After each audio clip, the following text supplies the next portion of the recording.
apologising. You're not going to apologise? No, why should I? Well, then go. He had the voice, the swagger, and the crowd on his side. So, why did Simon Cowell refuse to even watch this contestant ever again? What started as a promising performance turned into one of the most explosive moments in X Factor history. The cameras caught the MIC drop. The crowd heard the outburst, but what happened next was kept under wraps until now. According to reports, Simon made a decision that shocked the entire production. This isn't just about music. This is about defiance, control, and the contestant who pushed X Factor too far. The six-chair gauntlet, the six-chair challenge, was never meant to be easy. In fact, it was specifically designed to push contestants to their limit. Unlike the hopeful warmth of initial auditions or the drama of live shows, this round was pure pressure. You had one shot to impress the judges, one chance to grab a seat, and even then that seat could be ripped away just moments later. In 2015, the tension reached a breaking point, and it didn't take long for things to spiral beyond anything the producers anticipated. Wembley Arena was packed with over 5,000 people that day. Each person in the crowd was ready to cheer, boo, and react to whatever chaos unfolded on stage. The judges sat in their signature seats: Simon Cowell, Rita Ora, Cheryl Fernandez-Versini, and Nick Grimshaw, poised for long hours of performances. Everyone involved knew this round was brutal, but no one could predict just how uncomfortable things were about to get. Among the dozens of acts lined up to perform was a 21-year-old named Mason Noise. He wasn't a household name, not yet. In fact, most viewers probably hadn't remembered much about his first audition, which aired for less than a minute during the earlier stages. It was a blink-and-you-miss-it kind of edit, but those who were there in person knew he had something. Mason had delivered a confident performance blending R&B, pop, and his own vocal flair. He looked sharp, carried himself with intention, and didn't seem rattled by the noise around him. That presence alone was enough to make him stand out.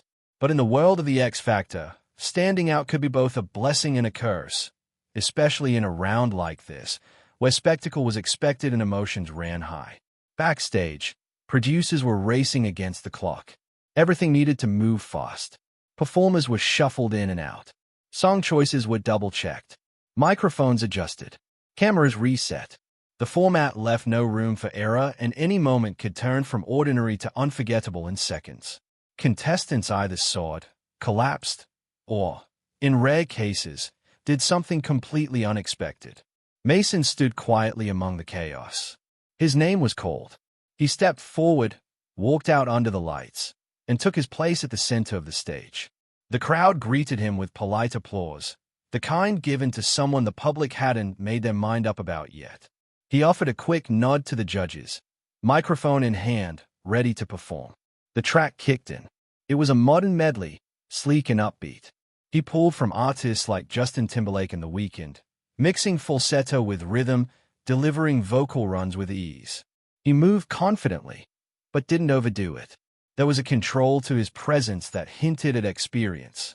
He wasn't just trying to win over the crowd. He was showing them he already belonged there.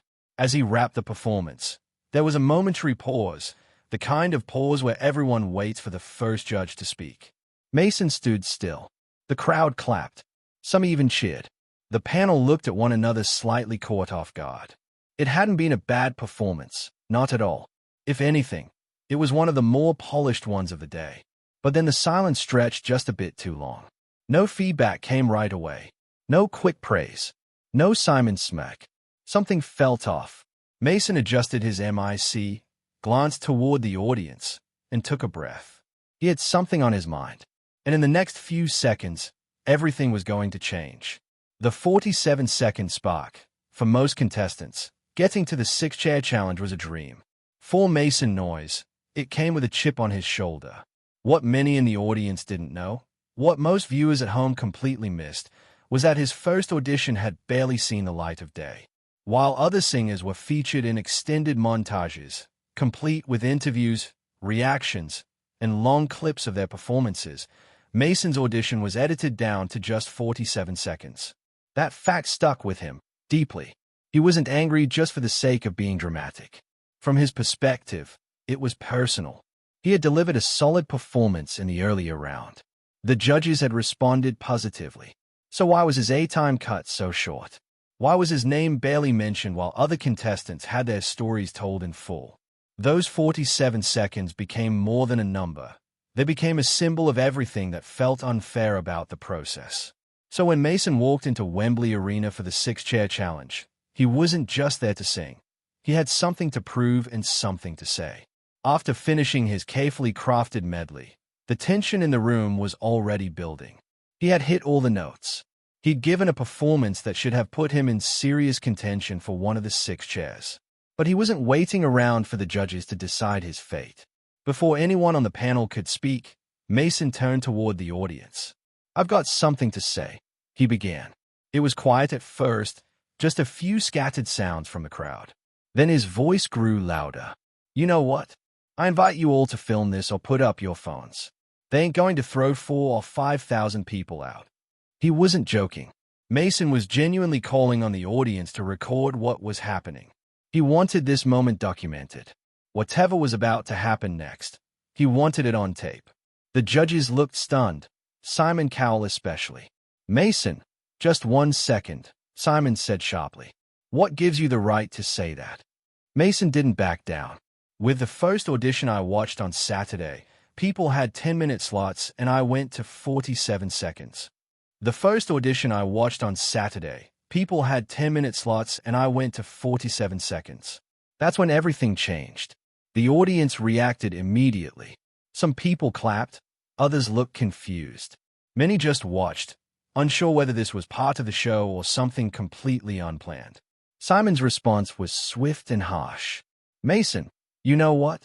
You are 5 seconds away from getting thrown off this stage. And I mean it." He wasn't raising his voice, but his tone left no doubt. The energy between judge and contestant had turned hostile, and fast. "Don't tell me how long you should have on this show," Simon added. "If you've got a problem, then just go." It was a clear warning: apologize and move on, or leave. But Mason wasn't about to take it back. Not after what he felt had been done to him.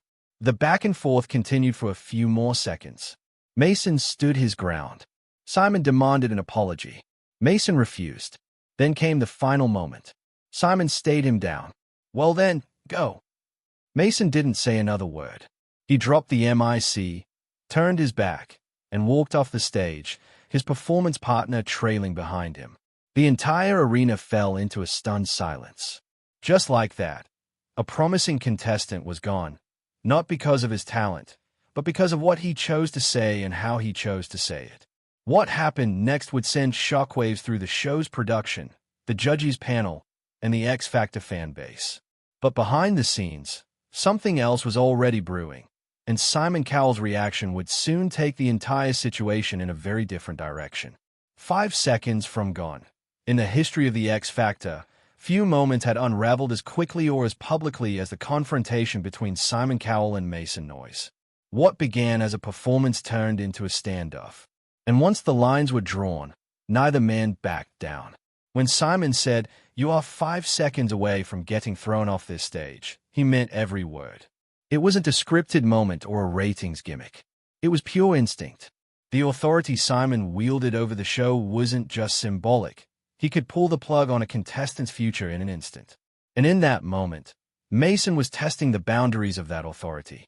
From the panel's perspective, Mason's move came off as arrogant, disruptive, even disrespectful. For the judges, who had been sitting through long hours of back-to-back performances, his sudden speech wasn't just surprising. It was jarring. The format wasn't built to allow contestants to grab the mic and make statements. There was a rhythm to the show, a system, and Mason had tossed that system aside in front of a live audience. But Mason didn't flinch. He didn't crack under the weight of the confrontation. That in itself made things even more intense. When Simon demanded an apology, it wasn't just about smoothing things over. It was a direct challenge. Either Mason acknowledged the breach in protocol or he walked. Mason chose to walk. When he dropped the mic and exited the stage, it wasn't theatrical. It wasn't angry. It was deliberate. He didn't shout, didn't storm off. He just left, still believing he had said what needed to be said. Backstage, Reactions were mixed. Some crew members were caught off guard, unsure how to respond. A few admired Mason's nerve. Others called it foolish. The tension didn't end when he exited the stage. It followed him into the corridors, out of the arena, and into the media coverage that exploded the next morning. Clips of the incident were shared online almost immediately. Fans debated whether Mason had gone too far or if Simon had overreacted. Headlines branded it a meltdown. Some called it career suicide. Others saw it as a moment of rebellion against a machine that didn't treat every contestant equally. Within the show's own camp, discussions were already underway. Would Mason be banned entirely? Was there any path back into the competition? That decision, many believed, would fall squarely on Simon's shoulders. And according to reports circulating at the time, he wasn't interested in reconsidering anything. One producer was quoted anonymously saying the fallout behind the scenes was tense and that Simon had expressed genuine frustration, not just with the disruption, but with the precedent it might set. The show thrived on high emotion, but there was a line. And from Simon's point of view, Mason had crossed it. Nick Grimshaw, Mason's category mentor, reportedly tried to smooth things over. He admired Mason's talent and saw potential in his ability to connect with younger viewers. But even he knew that keeping Mason in the game might come with a cost. For the rest of the contestants, the incident sent a clear message. This wasn't the place to challenge the system. This was a show with rules, structure, and a hierarchy. Step outside of that, and your shot could vanish, even if you had the talent to go far. But while many believed Mason's journey had ended that night, the story wasn't finished. Far from it, the line Simon wouldn't cross. In the days that followed Mason Noisy's dramatic exit, the incident dominated headlines and social media threads. Viewers had replayed the moment over and over. The mic drop, the standoff, the crowd's uncertain reaction. But the real drama wasn't playing out on screen anymore. It was happening behind the scenes where decisions were being made quietly and with finality. According to multiple production sources at the time, Simon Cowell wasn't just angry. He was done. What started as an uncomfortable exchange had, in his view, turned into something much worse. During a post-show debrief, Simon reportedly told producers it was disgusting, referring not to Mason's talent, but to the way he hijacked the moment and invited the crowd to rebel with him. That wasn't boldness to Simon. It was sabotage, a direct challenge to the show's structure and one that, in his eyes, couldn't be ignored. That statement, "It was disgusting," soon became the phrase circulating around the production office. It wasn't meant for public release, but insiders shared it with the press, and that's how the tension escalated further. According to those familiar with the fallout, Simon Cowell refused to watch any more footage of Mason Noise. That's where the story took an even colder turn. One of television's most influential figures didn't just reject the performance. He blocked out the artist entirely, and that led to the moment fans would later refer to as the reason why Simon Cowell refused to watch this contestant. It wasn't the vocals. It wasn't the medley. It wasn't even the challenge to his authority on its own. It was the way Mason had framed the confrontation as a movement. By inviting the crowd to take out their phones, by encouraging them to capture the tension, he had pushed the show into dangerous territory. This has gone horribly wrong. I'm doing this for you. I'm doing this for entertainment. Reality television relies on control, editing, timing. Mason had shattered that rhythm, and Simon was never going to reward it. Nick Grimshaw tried to intervene. As Mason's mentor, he believed the situation had spiraled unnecessarily. He argued for a second chance, not for showmanship, but for talent. Mason was different, yes, but he could sing. He had potential. Grimshaw reminded producers that viewers often embrace contestants who didn't play by the rules. Simon didn't see it that way. His stance was clear: no apology, no conversation, no more screen time. For a brief moment, it looked like Mason Noise's journey had reached its permanent end. Fans wondered if we'd ever see him again on the show. Viewers debated who was in the right. And while Mason had become a trending topic online, the silence from the X Factor camp only added to the mystery. What most people didn't know was that, behind closed doors, producers were faced with an unexpected dilemma. Another contestant, Tom Blesby, had voluntarily withdrawn from the competition. His spot in the next round had opened up, and there weren't many options left. That's when Mason's name came up again. Some insiders claimed the producers brought his name to the table without Simon's blessing. Others said Simon softened once he was assured there would be no more outbursts. But whatever the real reason, the decision was made. Mason Noise was back in. It was a quiet return, handled without fanfare, without apology, and without a public handshake. But the tension hadn't gone away. Even if cameras weren't rolling, everyone knew Simon still hadn't forgotten what happened, and some believed he never would. Backstage deals and silent returns. When Mason Noise re-entered the competition, it wasn't with fireworks or second chances celebrated on stage. There was no grand announcement, no redemption arc crafted for the cameras. He simply appeared again, slotting into the lineup for judges' houses, replacing the withdrawn contestant Tom Blesby. For viewers who hadn't followed the headlines, it was confusing. For those who had, it raised more questions than answers. How did a contestant who publicly clashed with Simon Cowell and walked off stage in protest end up back in the running? The answer depends on who you ask. According to production sources, Mason's return came after intense internal discussions. With Tom's sudden departure, the show needed a replacement quickly and options were limited. Despite the earlier drama, Mason had delivered one of the stronger performances during the six-chair challenge. Even Simon had acknowledged, albeit off camera, that Mason could sing. The issue had never been his talent, it was his attitude. Nick Grimshaw, who had always backed Mason, reportedly pushed hard for his return. He believed the confrontation had been overblown and that Mason's confidence had been mistaken for arrogance. Grimshaw made the case that the competition needed a contestant who broke the mold, someone unpredictable, someone the audience would remember. And he wasn't wrong. Mason was already a talking point across social media and entertainment news. Whether people loved him or hated him, they were paying attention. Simon, however, remained silent on the matter publicly. There was no statement, no commentary, and most noticeably, no interaction with Mason on camera once he returned. In fact, when footage aired of judges' houses, Simon barely acknowledged Mason's presence. Every move seemed intentional. Every edit carefully crafted to keep them apart. But Mason didn't push the issue. Gone were the speeches, the crowd appeals, the confrontational tone. When he returned, he did what he came to do, perform. His appearance at judges' houses was focused and polished. He gave the judges no reason to doubt his musical ability. Still, the tension hadn't disappeared. Everyone on set felt it. Even the other contestants were unsure of how to treat him. Some viewed him with a mix of curiosity and caution.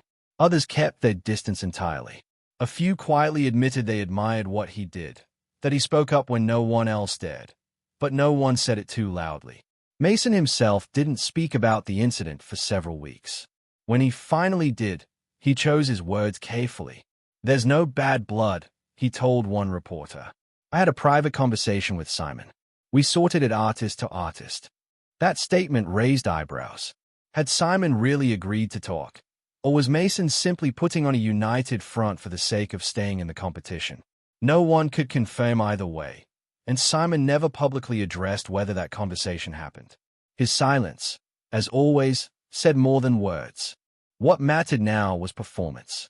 Mason had survived one of the most infamous moments in X Factor history and somehow re-entered the competition without fanfare or forgiveness.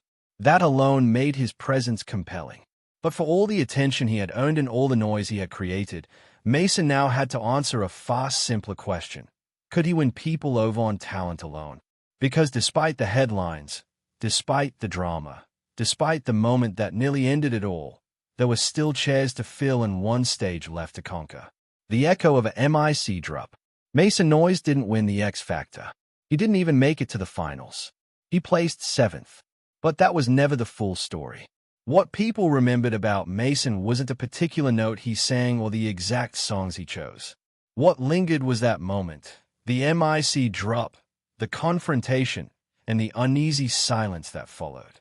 In the years since, the fallout from that confrontation has taken on a kind of mythos. It wasn't the first time a contestant challenged a judge, but it was one of the rare times the fallout seemed to carry real consequences. According to multiple insiders, Simon Cowell refused to watch Mason's footage after the confrontation. And even when Mason returned for judges' houses, Simon reportedly stayed distant. The now famous backstage quote, "It was disgusting," became shorthand for how Simon truly felt about the whole situation. And yet, Mason didn't flame out. He didn't dissipate. After the show, he pivoted in an entirely different direction. Music remained a part of his life, but he stepped away from chasing fame in the way most contestants do. He focused on personal growth, wellness, and even healing. In 2019, Mason revealed he had nearly died from sepsis, a close call that changed his perspective. Since then, he's spoken more about mental health and transformation than record deals. His journey became less about proving himself to the music industry and more about building a life outside of it. For someone who once challenged a primetime TV machine, that shift almost made sense. As for Simon, he never publicly revisited the incident. He moved on, as the show always does, with new contestants, new drama, and new moments to dissect. But Mason's name still comes up among fans whenever people talk about the most controversial moments in X Factor history. That standoff was raw, unrehearsed, and undeniably real. And the title stuck for a reason: why Simon Cowell refused to watch this contestant. Not because of poor vocals, but because Mason had challenged the unspoken rules of the show. He questioned control. He disrupted the flow. And for that, he was nearly erased. Yet even that attempt to erase him failed. The clip lives on. The headlines still circulate. And Mason, for better or worse, left behind a story that people still talk about nearly a decade later. He didn't win the X Factor, but he did make his mark on his own terms. What would you have done if you were in Simon's shoes in that moment? And do you think Mason crossed the line? Let us know in the comments and subscribe to our channel for more. If you enjoyed our video, make sure to give it a like and don't forget to turn on notifications so you never miss an upload. Till next time.